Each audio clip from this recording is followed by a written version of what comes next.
हाँ, ये कौन सा दर्पण है आप लोग बताइए? संपर्क दर्पण। यस यस यस, समतल दर्पण, क्योंकि ये प्लेन है। अच्छा, ये दर्पण कैसे बना है? पीछे से पेंट किया हुआ है या नहीं है? हाँ, जब एक तरफ से पेंट कर दिया रहेगा तभी ये। और दूसरा है कि ये चिकना है, चमकीला भी है, इसलिए मिरर बन गया। अपना चेहरा किसमें देखते हैं आप लोग? यही आईना है जिसमें आप अपना चेहरा देखते हैं। आज हम लोग इसकी विशेषताओं के बारे में बातचीत करने वाले हैं, प्रैक्टिकल समझने वाले हैं। कल परसों हमने सीखा, ऐसे ही बताया, समझा कि आप लोग समझ गए। लेकिन आज करके देखेंगे इसकी विशेषताएं कैसी हैं, है ना? तो देखिए, अभी ये है विशेश्वर। विशेश्वर ऐसे खड़ा है। विशेश्वर, आप बताइए, इसके अंदर जो आपका फोटो दिख रहा है, वो फोटो आपके सामने में बन रहा है या दर्पण के पीछे बन रहा है? सामने में। देखिए, दर्पण के पीछे है या सामने में है, तो क्या आप उसको छू सकते हैं? नहीं सर। क्या उसको पर्दे में उतार सकते हैं?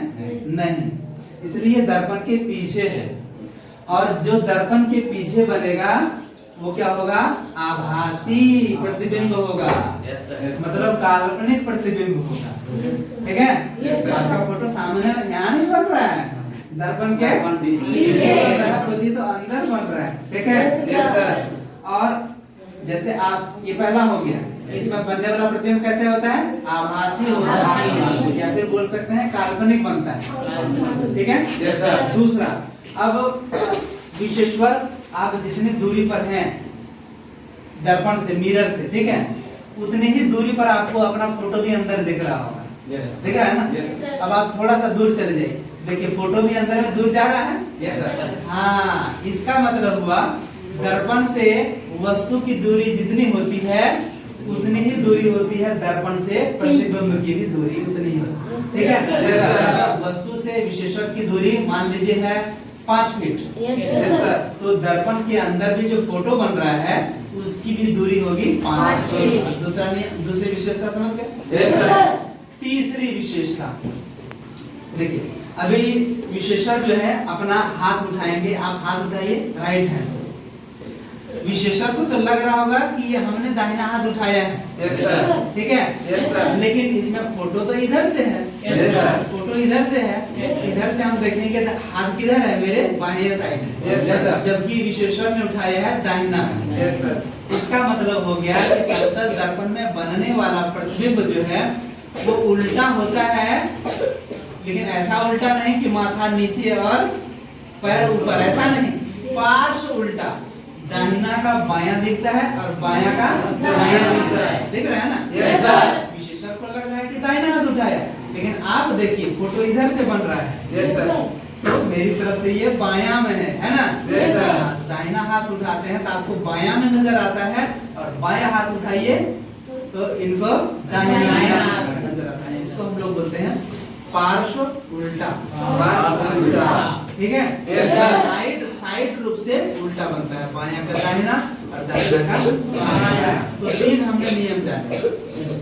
पहला नियम जाना कि आभासी प्रतिबिंब बनता है, दर्पण के पीछे बनता है, और इसीलिए इसको हम पर्दे पर उतार नहीं सकते।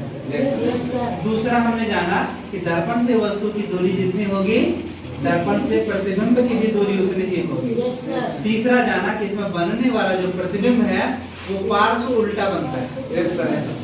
और चौथा मैं बात कर रहा हूँ कि जितना बड़ा, अभी आपको जितना बड़ा विशेश्वर है उतना ही बड़ा फोटो अंदर में भी दिखेगा। ठीक है? प्रतिबिंब का आकार बिंब के आकार के बराबर होता है, यानी कि वस्तु के आकार के बराबर प्रतिबिंब का आकार दिखेगा। छोटी होगी तो आपको प्रतिबिंब भी छोटा दिखेगा। प्रतिबिंब मतलब फोटो। क्लियर? तो अब आप देखिए, इसमें जो विशेषताएं लिखी हुई हैं आपको अब समझ में आने लगेंगी सारी विशेषताएं। देखिए, पहली विशेषता, समतल दर्पण में बना प्रतिबिंब जो है वो आभासी होता है। क्लियर?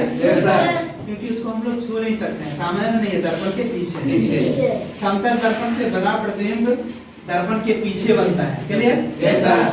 तीसरा नंबर है, समतल दर्पण से वस्तु की दूरी और प्रतिबिंब की दूरी दोनों समान होती है। ये भी बात की हम लोग। Yes, sir. अगला है प्रतिबिंब का आकार वस्तु के आकार के बराबर होता है, ये भी बात कर ली हम लोग। Yes, sir. पांचवा है समतल दर्पण से बना प्रतिबिंब सीधा होता है, मतलब पैर ऊपर और माथा नीचे नहीं दिख रहा है इसमें। नहीं सर। जैसा है विशेश्वर वैसा ही दिख रहा है, मतलब माथा ऊपर है तो यहाँ भी ऊपर ही दिखेगा। Yes, sir. इसको सीधा प्रतिबिंब बोलते हैं। और अंतिम है समतल दर्पण से बना प्रतिबिंब पार्श्विक परिवर्तित, मैंने पार्श्व उल्टा होता है, बायां का दायां और दायां का बायां। बोलिए अब समझ में आया या नहीं? Yes, sir. आप भूलेंगे क्या? नहीं सर। तो जब भी सवाल करें कि समतल दर्पण से बनने वाली विशेषताएं मैंने की विशेषताएं बताइए, तो आप आसानी से याद करके लिख सकते हैं कि विशेश्वर कैसा कैसा कर रहा था और कैसा यहाँ पे दिख रहा था। Clear? Yes, sir. Done? Yes, sir. Okay.